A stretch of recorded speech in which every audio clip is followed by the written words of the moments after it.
श्रीमद् भगवद गीता अध्याय 6 श्लोक 41।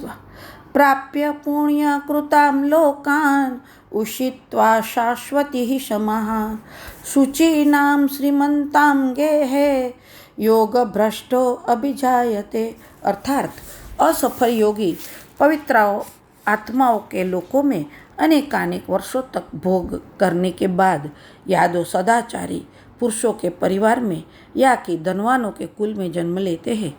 तात्पर्य, असफल योगियों की दो श्रेणियां हैं। एक वे जो बहुत थोड़ी उन्नति के बाद ही भ्रष्ट होते हैं, दूसरे वे जो दीर्घ काल तक योगाभ्यास के बाद भ्रष्ट होते हैं। जो योगी अल्पकालिक अभ्यास के बाद भ्रष्ट होता है वह स्वर्ग लोक को जाता है, जहाँ केवल पुण्य आत्माओं को प्रविष्ट होने दिया जाता है। वहाँ पर दीर्घकाल तक रहने के बाद उसे पुनः इस लोक में भेजा जाता है, जिससे वह किसी सदाचारी ब्राह्मण वैष्णव के कुल में या धनवान वणिक के कुल में जन्म ले सके। योगाभ्यास का वास्तविक उद्देश्य कृष्ण भावनामृत की सर्वोच्च सिद्धि प्राप्त करना है, जैसा कि इस अध्याय के अंतिम श्लोक में बताया गया है। किंतु जो इतने अध्यवसायी नहीं होते और जो भौतिक प्रलोभनों के कारण असफल हो जाते हैं, उन्हें अपनी भौतिक इच्छाओं की पूर्ति करने की अनुमति दी जाती है। तत्पश्चात उन्हें सदाचारी या धनवान परिवारों में संपन्न जीवन बिताने का अवसर प्रदान किया जाता है। ऐसे परिवारों में जन्म लेने वाले इन सुविधाओं का लाभ उठाते हुए अपने आप को पूर्ण कृष्ण भावनामृत तक ऊपर ले जाते हैं। अथवा श्लोक 42। अथवा योगिनामेव कुले भवति धीमताम् एतद्बुद्धि दुर्लभतरं लोके जन्म यदि दृश्यम।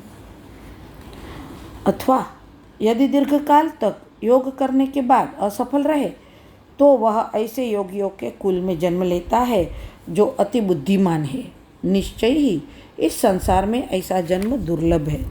तात्पर्य यह है कि यहाँ पर योगियों के बुद्धिमान कुल में जन्म लेने की प्रशंसा की गई है, क्योंकि ऐसे कुल में उत्पन्न बालक को प्रारंभ से ही आध्यात्मिक प्रोत्साहन प्राप्त होता है।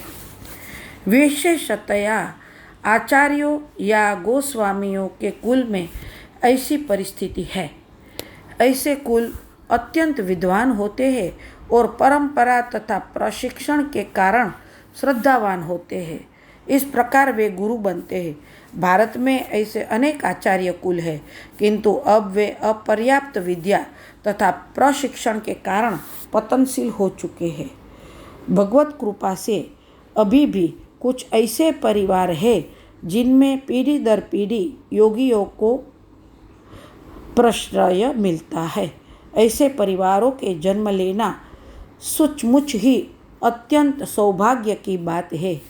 सौभाग्यवश हमारे गुरु विष्णुपाद श्रीमद् भक्ति सिद्धांत सरस्वती गोस्वामी महाराज को तथा स्वयं हमें भी ऐसे परिवारों में जन्म लेने का अवसर प्राप्त हो सकता है।